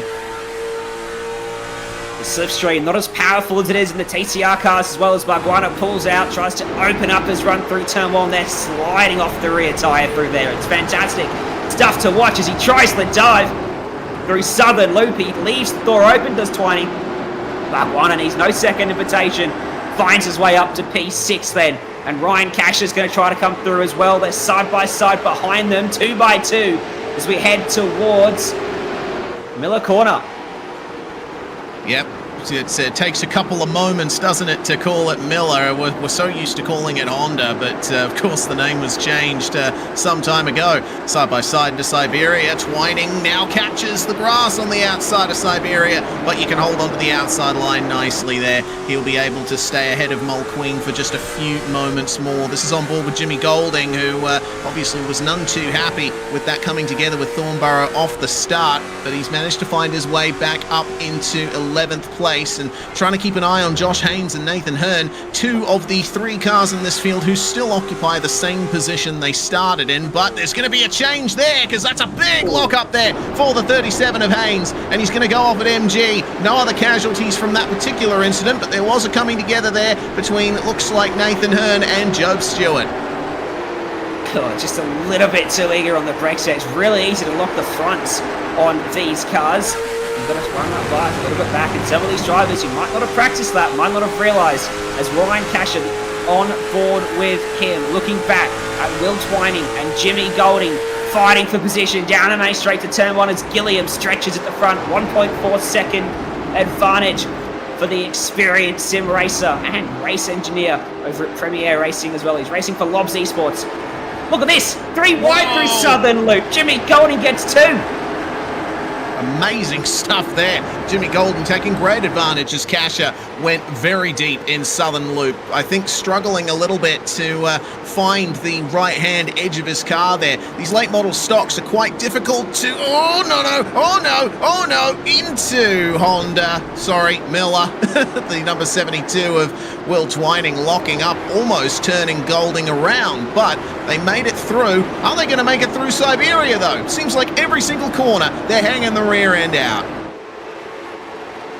Yeah, Will Twining getting ruffled up here by Mulqueen and Kasha. Kasha's going to try to put the bumper to him through the right-hander. Mulqueen loses that overlap. They again think about going 3 wide. But Kasha, very smart racer here, just going to drift out a little bit wide though. He wanted to go around the long way, but he's run out of front grip in that Valvoline Trans Am as he lunges back at MG. And Mulqueen will keep the position, but that's a big slide in the middle of the penultimate corner, and Cash is going to slip right back through. It's all about car control in these things. TCR is relatively simple. If the car goes into a slide, you just steer into the slide and plant the throttle, but you can't do that in these cars. No, absolutely not. Andrew Dyson here has got the impetus. He wants to go forward for simrigs.com, big manufacturer of sim racing equipment here in Australia. Brenton Hobson, Synergy Sim Racing, got a mirrorful of that Simrigs livery behind him. The Pontiac looks beautiful out there. Again, I asked the question, please, Pontiac and Trans Am, category organised. As Ryan Cash has also got a mirror full of race car. It's Will Twining that he's trying to fend off as they run towards Miller Corner, just up the road. You can just see it in the foreground. There's a big move from Andrew Dyson on Brenton Hobson to take away P3 as Kasha leaves the door open. James Golding's gone through the grass in the braking zone. This is a great little exchange between Kasha and Twining. Golding's rejoined behind. I think that's Joe Stewart actually, 30. Yeah. Joe Stewart rejoining behind him. And there's contact between Thornborough and Madison down. Yeah, Madison obviously was hoping for some big results in this race, but it's not worked out for him so far as the side-by-side continues between Twining and Mulqueen. They're giving some space to Kasha, who it seems is having some technical issues on board that car. So we'll see if he can sort those out. For now, Mulqueen making his way past Twining, but runs a bit deep in MG. Almost finding his way back through was Twining, but that won't ultimately happen. Here's the onboard here, I believe, from Twining. Let's watch the wheel here through Siberia, the rear end kicking out, and he was all the way on the lock stops trying to keep it under control. Great bit of car control there from Twining. As we cut back into live pictures, there's another battle brewing. It is the charging Andrew Dyson closing in on Clay Richards. And if he can find a little bit of clean air, he might be able to go after Andrew Gilliam. As across the grass goes Ben Barguana. Careful with the rejoin. Careful. Yeah. Oh, he's done a good job there in the 71. Yeah, and he's going to get a massive slowdown penalty for that one. So, unfortunately for Barguana, he's going to likely lose 6th place and possibly more. Might even get an iRacing black flag for that, but it looks like he's cleared the slowdown. So, fortunate there for Ben. This is how it happened for him. Thanks once again to Trico on the replays into Doohan. He just turned in a bit too late, had trouble keeping the car under control. And Phillip Island, a very old school racetrack, and it's just grass lining the circuit in many places. So lots of runoff, was able to make his way back on track safely. Good rejoin, but maintaining 6th spot. Got the battle between Kasha and Mulqueen behind him. But this is the battle for 2nd place. Andrew Dyson now up into P2. Got Clay Richards and Brenton Hobson following him very closely. Clay's having a good race right now. Yeah, absolutely. Good to see Clay Richards out there. He was a star in he is a star in TCR Australia. He was as high as 4th in the points coming out of Phillip Island earlier this year, but just a bit of a budget shortfall, unfortunately. We haven't seen him back, but always working to see Clay Richards back on the grid as we see a replay here of a battle between Thornborough and Madison down, and the contact that sent Thornborough almost spinning down, sort of spun him and then righted him all in the same breath. So, sporting or just a bit of luck going the way of Ian Thornborough there. Big pick up with Clay Richards. He's going with Dyson here, which is good to see. Last lap time out front, Andrew Gilliam, 1 minute 36.4. It was 4 tenths quicker than Dyson in 2nd, so he's doing the job at the moment. Richards was a couple tenths slower still, but he got overtaken by that simrigs.com wildcard. Watching from on board, looking out the back of Dyson's Pontiac as we see Richards and then Brenton Hobson closing in on the pair of them. Job Stewart and Will Twining have just traded places, meanwhile, down at Miller. Twining just getting passed in a textbook way by Stewart into the hairpin.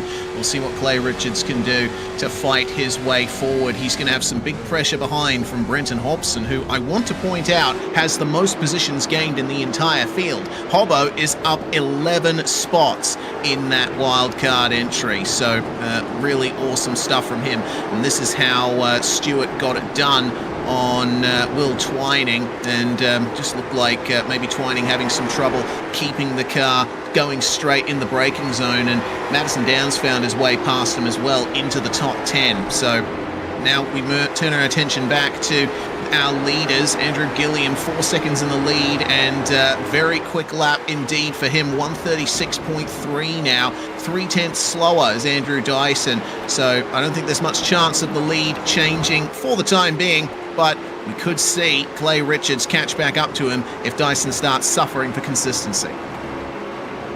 Yeah, tyre wear is going to play a big factor, and these cars are born off the oval side of the sim, where the tyre wear is modelled extremely aggressively. It's very easy to burn the rubbers up, and Andrew Dyson is an oval racer at heart, and he knows exactly how to look after those tyres. I think it's an advantage he might share, along with some of the pros like Jimmy Golding, Ben Barguana. See what Andrew Gilliam can do. At the moment, he's doing the job. He knows how to do this in the sim racing world. There's Golding and Barguana, there's 0.7 of a second separating these two. GRM stablemates, but from different parts of the Gary Rogers Motorsport Workshop. TCR and Trans Am, and another one there. Team Valvoline GRM entry of Ryan Casher following closely in 7th place. This is the battle for P5 on the road. They've fallen 10 seconds adrift of the lead, such as the battling that we saw after that restart. Yeah, you mentioned tyre wear. I also want to note how aggressive the front camber is on the fixed setup of these cars. Every time I see them going through, it's almost like one of those stance modified street cars. The amount of camber on the front, so they'll be providing a lot of lateral grip in the fast corners, but that will increase the wear tenfold compared to if they were running less. So I think the drivers will start feeling it now, with about 6 laps or so remaining on the clock here for Andrew Gilliam. 9.5 minutes on the clock, and we keep our eyes peeled on Casher and Mulqueen fighting over 7th. Mulqueen's up 4 spots now. Casher just trying to preserve 1 position up from where he started. You can see Casher just running it wide coming out of that last corner. That's where you feel the tyre wear the most in these cars at Phillip. It's the front right, because you're torturing that front right through Southern Loop, through the final 2 corners, through Lukey Heights. It takes a lot of abuse. And these cars as well, it should be said, are not exactly geared to go left and right. They do a lot of left-hand turns on the ovals, but they're not fully symmetrical. Yeah, exactly. You can see that in the bodywork, and there's also a couple of weird things you got to do with the suspension either side of the car to get it handling the same through left and right corners. Even then, the weight distribution, it's pretty much impossible to get it 50-50 left to right. So that's something that the drivers are going to have to be careful of as they make their way around here.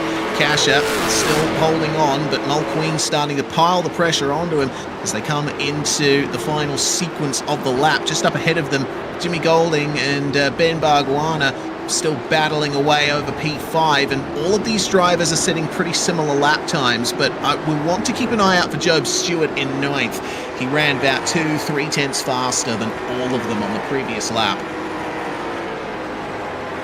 He did. Nathan Hearn, I'm just watching him down the order. He's 14th. He's just gone behind Josh Haynes on the road. Looks like they're going to engage in a little bit of a battle here. Blue Gold Industries, NHR Dodge. All over the back. Josh Haynes, the wild card. Done a lot of TA2 racing, has Josh Haynes. And we hope to see him in Trans Am in the near future. There we go. We've got a virtual safety car. We're going to back this field up. Whoa. Okay. So evidently Race Control have seen the lead that Andrew Gilliam has stretched out, and they have said, no, you will have to fight for that once again. With 7 minutes and change remaining on the clock here, we are going to have a mad dash to the finish here, Ryan. Yeah, I believe the official call from Race Control there is they've spotted debris on the circuit. So they've had to call the safety car. We're going to back them up behind Andrew Gilliam, who will serve as our de facto safety car for the purposes here, and we'll wait for the field to bunch back up behind him, and once they do so, we'll let them go. Hearn selected to pit here, off the back. I wonder if he's electing to take tyres. I think it's optimistic if he can get caught up before even Thornbury does, because once Thornbury catches up, I think we might send this field racing once again. While we're under this VSC, let's talk to the man in 2nd place in this race at the moment. He's representing simrigs.com. You've had a bit of a race so far, Andrew Dyson. You're in second place, debris on the road, virtual safety car. Has this helped you out? I don't know. We put me in the danger zone, to be honest. Like, you've just boxed everyone up, and now we're all going to run into each other. Well, it's been chaos. What do you need underneath you to get by Andrew Gilliam here in the closing stages? Probably a bottle in the car somewhere will help out, but I don't know. Maybe a bumper bar? Bumper bar. Be careful with that, Dyson. We'll see. Yeah. You might draw the ire of Race Control, but representing simrigs.com, that's important for you. A great company representing Australian sim racing, aren't they? Yeah, get around them. All the best stuff, including SimMagic and Exodus Racing. We love those brands. Good stuff. Well, hopefully, best of luck for the rest of the race, Andrew Dyson. Are we going green here? I don't know. You'll have to ask Race Control. Andrew Dyson, I think he needs to ask Race Control a couple of questions. Looks like we are going green. Gilliam's going to continue touring around here, and that's just in time for... Thornborough and Nathan Hearn are just coming through the final two corners now. Yes, they are. Nathan Hearn with a 23-second pit stop. He definitely took tyres on that.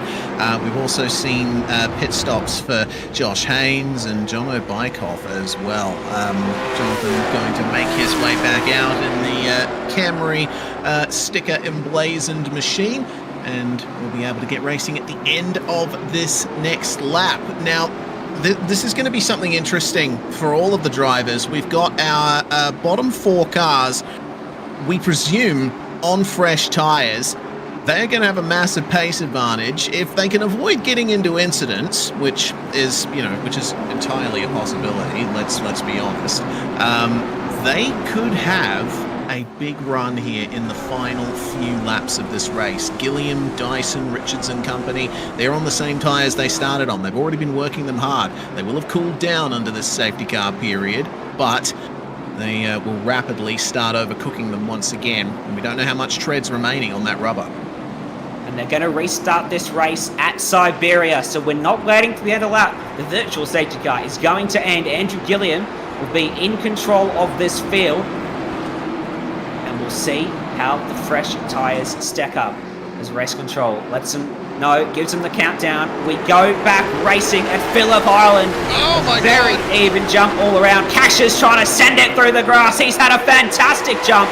Mostly, they're all straight through Hayshed at high speed. Jimmy Golding alongside Casher on the run through Lukey Heights. Smoke in the background. There's a drama for the 36. Josh Anderson, just a little spin. But it's Gilliam under pressure from Dyson, 3 wide as they run through MG. Yep, side by side still between Jimmy Golding and Ryan Casher, who got a massive jump off of that virtual safety car restart. He's going to have the inside line for the final corner, and they almost bang wheels on the way through the turn. Barely any space between the two cars. The side-by-side running will compromise them both, and Ben Bargwana will have the run.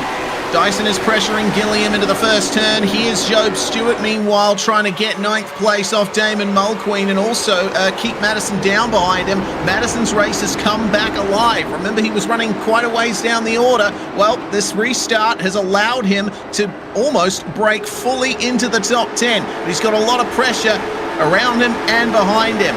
Golding and Casher now side by side, as looked like Brenton Hobson is able to break free of him and is piling the pressure on Clay Richards. But here comes Andrew Dyson on Andrew Gilliam. Well, there's going to be some dives down here at Miller Corner on the brakes. These are tough cars to get pulled up.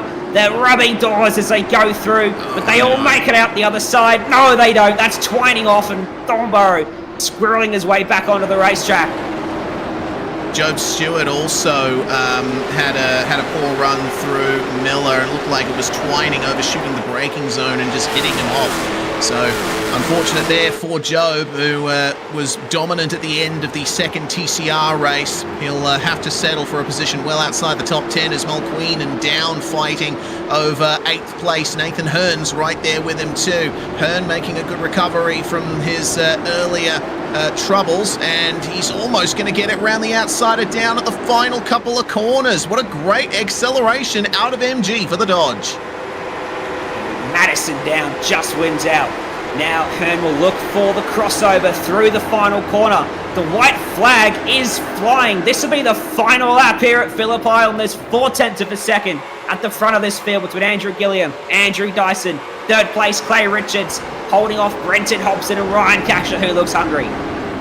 Yeah, Cash is incredibly hungry, isn't he? Brenton Hobson still holding on to 4th and still has the most positions gained in the field at 11, and he could be making it 12 if he can get a good run out of the second corner here. Richards capturing the grass a little bit on the exit as well, but it doesn't give Hobson the advantage he would like. He's got a lot of pressure from behind with Casher forced to... Oh, he's forced to change his line no, it's in the grass. Lock it up. And a little bit of a bump. Brenton Hobson shuffled unceremoniously out of the top 4.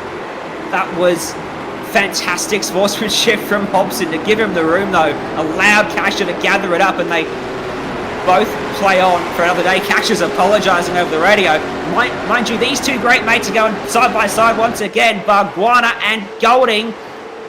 Bargwanna's going to have the inside run through Lukey Heights. If Golding can hang there, he'll have the inside for MG. Very strong through the mid-corner is Jimmy Golding, and he should have the track position on Bargwanna for the final couple of corners. Speaking of the final couple of corners, Andrew Dyson has caught up to Gilliam, but he hasn't been able to get alongside. It's going to be a close finish here in the top 2 for the Trans Am race here at Phillip Island, but Andrew Gilliam will be the one who comes out on top. Sheer domination from car 201 after starting from pole. Cars are all over the place coming up to the start-finish line. Super close between Golding, Bargwanna and down at the end, only covered by 0.2 of a second.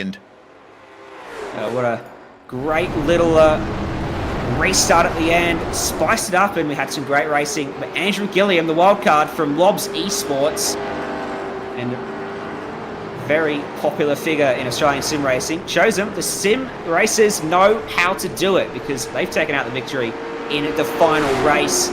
Gilliam, a regular in the Supercars E-Series. He knows how to set up a race car as well, a race engineer for Premier Racing. He wins out that battle, by the way, James Golding and Andrew Gilliam, the little inter-team battle, as Golding gives him a little victory burnouts. Yeah, that's what we like to see. Let's run through the results as we see how baby Trico Trans Ams are made. Well, Andrew Gilliam winning by 2.5 over Dyson. Clay Richards getting onto the podium. Brilliant drive from young Clay there.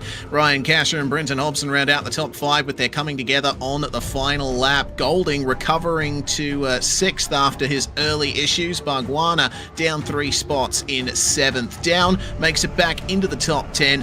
So does Mulqueen and Job Stewart at the very end. Anderson coming home in 11th place. The only car other than our winner to finish in the exact position they started in.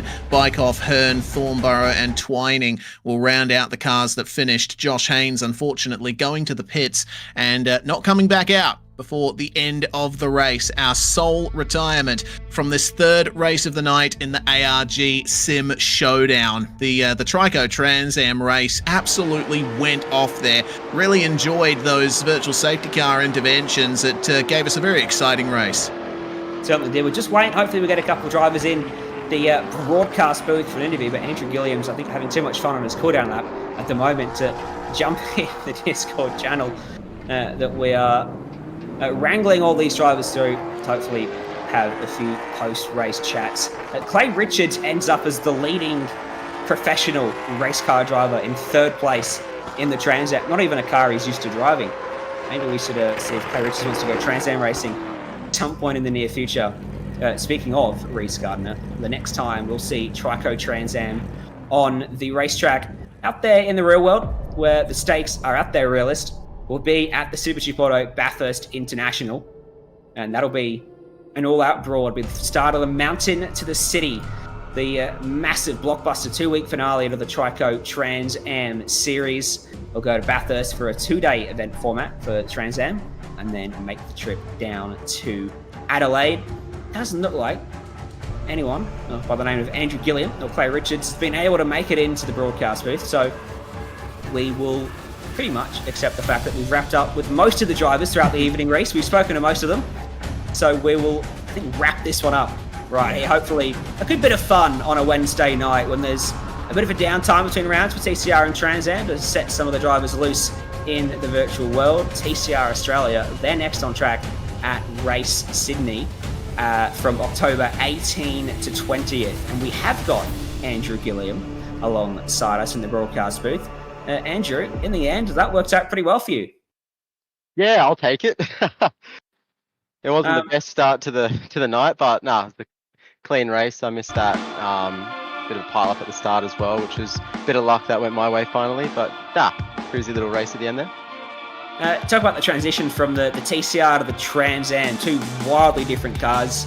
What was that like with basically a 2-minute warm-up to get adjusted to that pre-race? Yeah, well, with the amount of front camber these things had, it was, you could like plant the car on the apex of any corner and it just hooked. Like, whereas the TCR with the front wheel drive was super nervous on entry. So yeah, two completely different beasts, but yeah, I think the rear wheel drive made a bit more sense for me.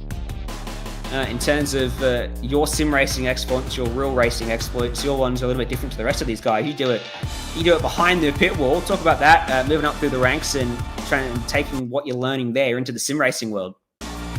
Yeah, it's Premier Racing and Ludo LaFave give me a really big opportunity, so I can't thank them enough for that. Had a really good first round at Tasmania working with Tim Slade, and been doing a lot of work behind the scenes with Cameron McLeod, trying to get ready for Sandown. So yeah, really looking forward to it. Beautiful stuff, and good to see you moving up, Andrew, and hopefully the start of many great things to come in your career. Anyone you want to give a big thank you to for helping you get out there tonight and take a race win against a stacked field of pro drivers? Yeah, just thank you for the invite. It was cool, a nice little surprise to see the invite in my message box, and yeah, I thought it was a fun little event. I'd like to do some more of these. So yeah, definitely thank you guys for organising it, race control and broadcast crew for your efforts.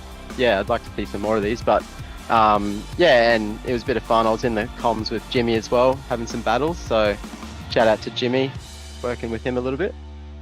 And yeah, thank you guys. Good stuff. Cheers, Andrew. Best of luck for everything moving forward. Cheers, guys. And we've also got our TCR category manager, Lisa Tertani, has been hanging around. Didn't quite have the night I think you were looking for, Lisa, but did you have fun? I had a lot of fun. Thanks for putting it on, everyone. Big learning experience for me, but a great initiative to fill the gap in between the racing, and good to mix it with the pros. Have you got any goss you can give us on TCR? What's happening over the last couple of rounds of this year? Anything exciting in 2025?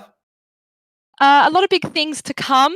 We are working really hard in the background to formalise a solid calendar and to bring back, I think, a fan favourite in the World Tour. So details to be announced. TCR is not going anywhere. The only place we're going is up, and really looking forward to sharing some announcements in the near future. Awesome stuff. Love to hear that. We all are big fans of TCR, of course, and hope to see plenty more great things happening for the category. For yourself, do you see yourself now becoming a bit more of a sim racer? Myself, I will need a lot more practice, to be honest. I think I'll jump back into the XL in a few weeks, and hopefully I'll be a bit better than what I have been this evening. All right. Thank you for joining us, Lisa. Hopefully we'll see you out next time we do one of these. Thanks, Ryan. And that'll wrap us up, Reese. A good night of racing between TCR and Trans Am. We saw plenty of fantastic racing. We saw plenty of shunts. That's part for the course in sim racing.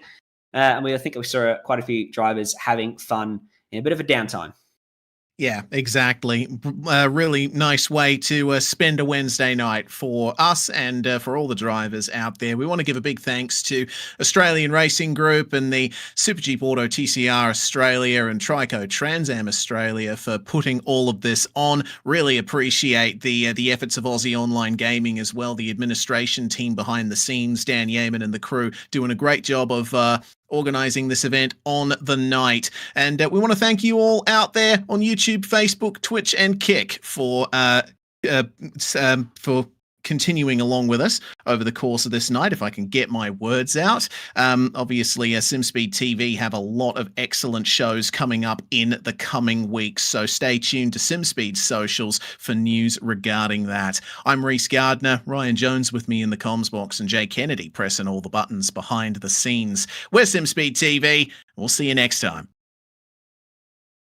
Racing 24 will be available September 17th. Pre-order your copy today.